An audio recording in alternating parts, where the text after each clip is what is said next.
Anim kaming magkakapatid, lahat kami ay babae at ako ang panganay.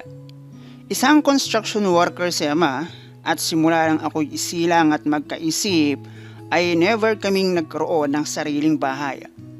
Palipat-lipat kami ng bahay na inuupahan at ang isa sa dahilan kung bakit madalas hindi kami umabot ng taon sa isang bahay na aming inuupahan ay dahil madalas kaming madelay ng bayad. Nasaksihan ko kung paano dumami at nagsilakihan ang aking mga kapatid na para bang ang magparami ang siyang naging pampalipas oras ng aking ama't ina.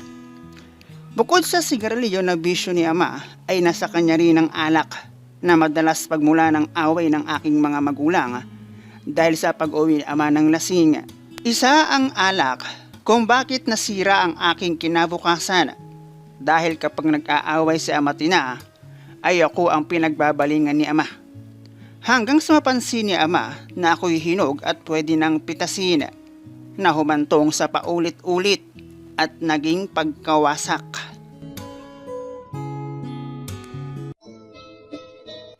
Hello guys and welcome dito sa Kasgul TV. At syempre kung ikaw ay bago dito sa aking channel at trip mo ang ganitong klase ng kwento, palike and subscribe naman dyan. Itago mo na lang ako sa pangalang Linda, 25 years old, may 3 anak at katulad lamang din ng ibang babae. Hindi kasal sa isang lalaki na itago na lang natin sa pangalang Armana. Simula nung ako'y isilang at magkaisip sa poder ng aking mga magulang, ay hindi ako nakaranas ng aluan ng buhay. Bukod sa palipat-lipat kami ng bahay dahil wala kaming sarili at isa kami sa mag-anak na nangungupahan para merong matuluyan. Ang isa sa pinaka natatandaan ko na pangit naming bahay ay noong nagtayo si ama ng sariling bahay sa isang bakanting lupa na hindi namin pagmamay-ari. Isang construction worker si ama na itago na lang natin sa pangalang Dante. At ang bahay na sinasabi kong naitayo niya ay noong dadalawa pa lamang kami noong kapatid ko na parang bahay ng manok at hindi bahay ng tao. Paano ba naman? Bukod sa luma at pinagtagpi-tagping yero ang bubong ng bahay ay puro butas iyon at para kaming may magkakahiwalay na chandelier kapag umuulan dahil sa mga lata na panahod sa tulo. Bukod sa bubong ng bahay na hindi maaasahan sa buhos ng ulan, ay pinagsamang plywood, yero at sako ang pinakadingding ng aming bahay. Na pagbukas mo ng pintuan, lahat kita mo na. Doon din sa bahay na iyon ay nalaman ko kung ano ang dahilan at kung paano nadaragdagan ng mga kapatid ko. At magigising na lang ako des oras ng gabi dahil sa ingay na parang naglalandi ang pusa. Na para bang wala lang sa kanila kung ang lahat ay maging hayag sa akin. Hindi mo nga kita pero rinig naman. Kung hindi ako nagkakamali ay 10 years old ako noong merong magmalasakit sa akin para papasukin ng paaralan. At lahat ng aking gamit sa school sila ang sumagot. Hindi rin naman ako nagtagal dahil ako ang pinakamatanda sa aming klase pero ako ang pinakamahina. Natuto naman akong sumulat at bumasa na siyang aking pinagtiyagaan para lang masabi na meron akong natutunan.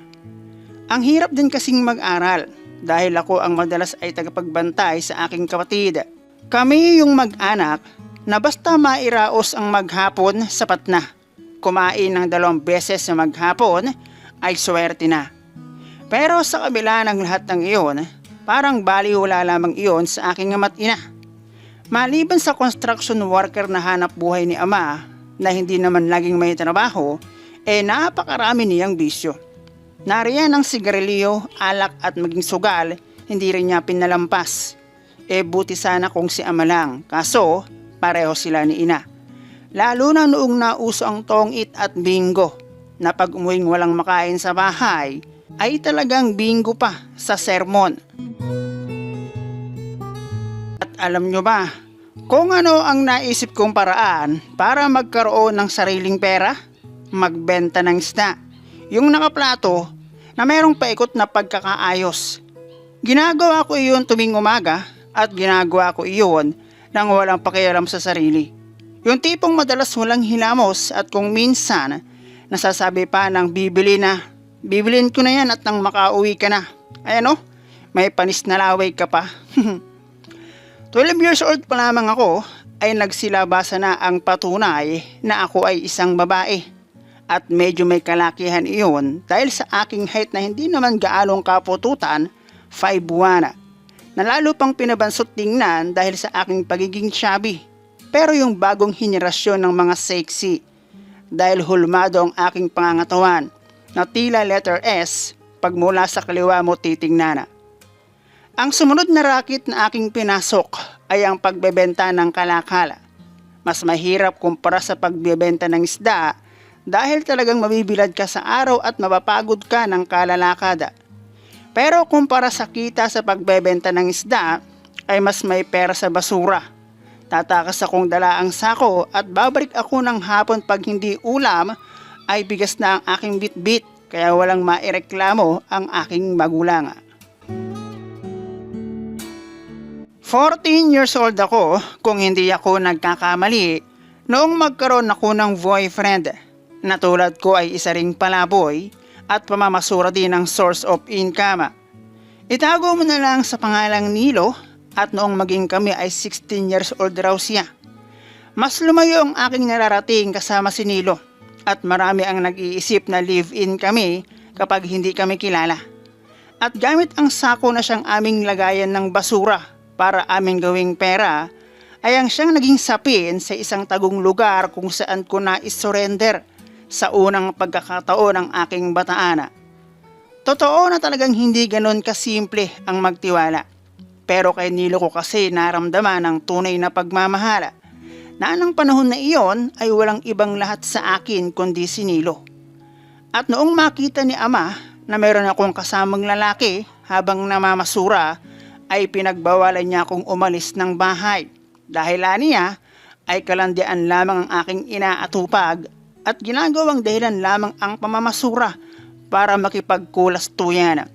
Pero huli na siya para sa bagay na iyon. Dahil simula ng aking ipagkatiwala kay Nilo ang aking parking lot, tuwing lalabas kami para mamasura ay lagi rin siyang nakaparking. Naging mainitin ang ulo ni Ama na para bang isang boyfriend na nagsiselos. Naging madalas din ang pag-uwi ni Ama ng lasing at naging madalas din ang pag-aaway nila ni Ina. At ako ang siyang pinagbabalingan ni Ama tuwing aalis ng bahay si Ina at ang masama, kahit 10 oras ng gabi, naalis ng bahay si Ina. Noong mapalis kami sa lupa na hindi namin pagmamayari, inakala kong sa paglipat namin ng bahay ay magbabago rin ang takbo ng aming pamumuhay. Pero hindi. Dahil sa bawat lipat namin ng bahay, ay mas nagiging lubos ang pagkawasak ng aming pamilya. Dumating kasi sa puntong napagbubuhatan na ni Ama ng kamay si Ina kapag sila ay nag-aaway. At ako naman ay kung makailang ulit na ring halos gawa ni Ama ng masama dahil sa kalasingan. Noong una ay ikinatakot ko ang bagay na iyon hanggang sa aking kinasanayan na lamang dahil hindi naman nangyayari at tila nasanay na lamang ako't ano't anuman dahil sa aking kasanayan sa labas ng bahay ay kayang-kaya ko siyang takbuhan at iniisip ko na lang ay ang aking mga nakababatang kapatid na tulad ko ay babae rin. Isa pa, hindi na rin naman ako pure, kaya ang nasa isip ko wala nang mawawala sa akin. Aaminin ko na sa ginawang pag-iwan sa akin ni Nilo ay para bang nawalan na rin ako ng gana sa buhay. Dahil sa pangyayaring iyon sa aming buhay, masakit dahil sa kabila ng aking pagbibigay alala sa aking mga kapatid, dahil na rin siguro sa hindi kinayang sistema ng aming pamumuhay, ang sumunod sa akin, maagang nabuntis at sumama sa lalaki na nakilala na lamang namin noong malaan na buntis ang sumunod sa akin. Dumating sa puntong napagod ako at mas piniling dumiskarte ng sarili. At dahil hindi naman ako nakapagtapos ng high school o ni kahit elementary, ay ang pagiging tendera ang siyang madalas ay aking trabaho. Noong makasyempo ako ng trabaho, kasambahay at stay-in, doon nagsimula ang naging pagdalang ng uwi ko sa bahay namin. Sa pagdaan ng taon, bagamat hindi na nasundan ang aking mga kapatid dahil naghiwalay na ang aking mga magulang, si ina ay may bagong kinakasama at si ama naman ay buhay binata.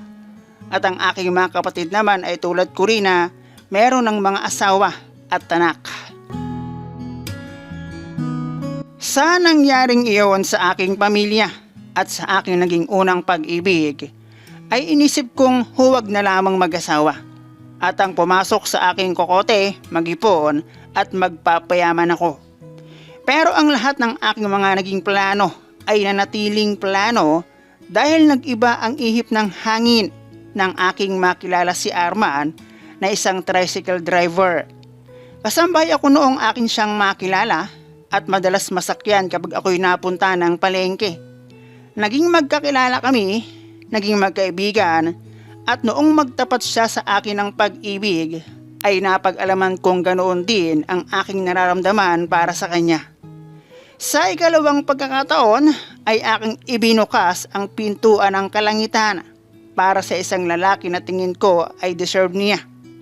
Hindi naman ako napahiya dahil bago ko pa man isuko sa ikalawang pagkakataon ng bataan ay nakilala ko na ang mga magulang ni Arman na ngayon ay siyang lolo at lola ng aming mga anak.